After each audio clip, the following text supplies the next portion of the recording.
Oh, well, hello there. It's me, Terry, and in this little video today, I'm answering a question that came in from a person that says, what's the point in sharing my preferences with my partner when I know they will say no? Okay, here's the point. And hey, if you don't know me, my name is Terri Cole. I'm a licensed psychotherapist, and I wrote this book right here called Boundary Boss, which you can get at boundarybossbook.com.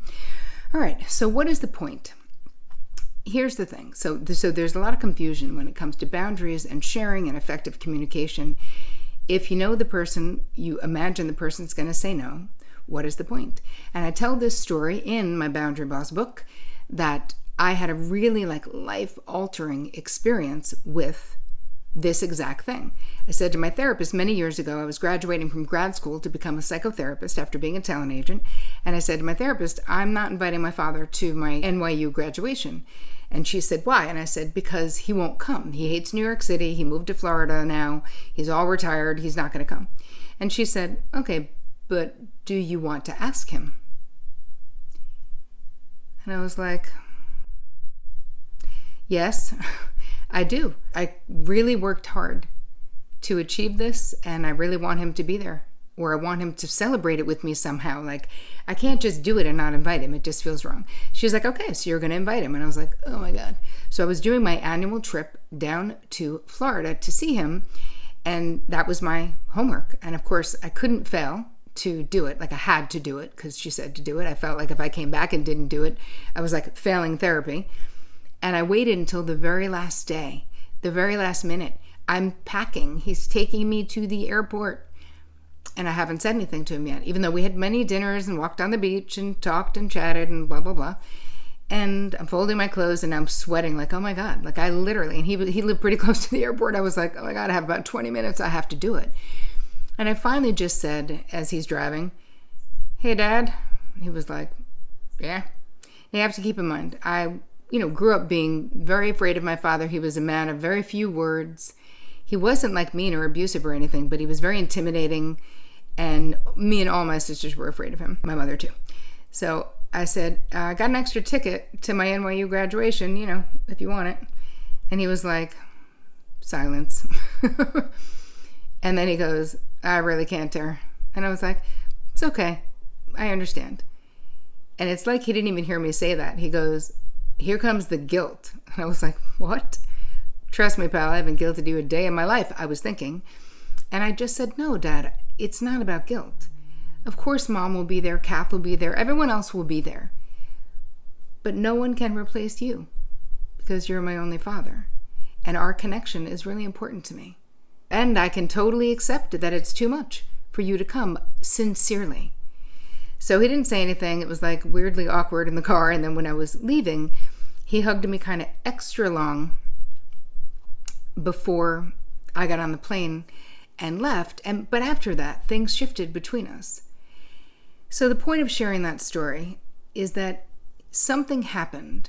There was an opening because it wasn't about me getting my father to come to my graduation. It was about me allowing my father to see who I am, me standing up for myself and standing up for what I wanted and talking true and being sincere and authentic. And if I hadn't asked him, and I was right, he couldn't do it. He did say no, but that didn't mean it was a fail.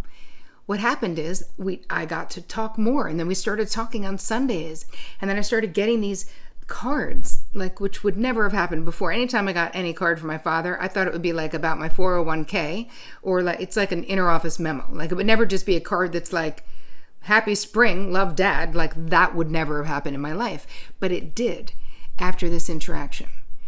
So something shifted, and it was so sweet because he really was had the emotional IQ of my sneaker to a degree. He just didn't have the skills to do it, but I saw his effort and I felt loved and it mattered.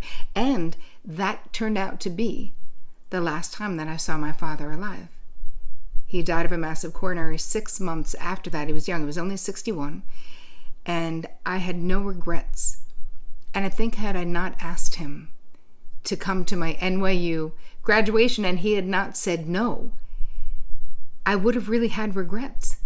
So anyway, my point to the person who said, what's the point in sharing my preference? The point is to let your person know who you are and what you want and how you feel. It's not just to accept, right? It's like I could accept my father saying no, but I got so much more out of it because I felt so much better about myself. Like it felt like the first time in my life I related to my father as a grown-up.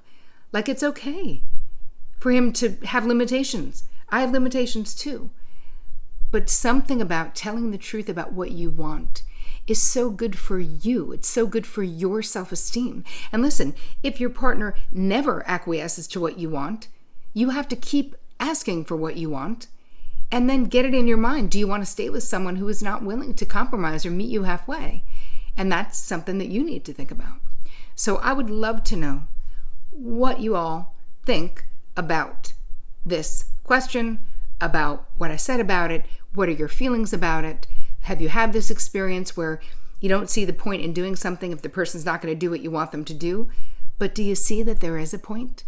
And that talking true is about being you and standing up to be seen? And that really, really matters. And I want to hear what you have to say about all the things.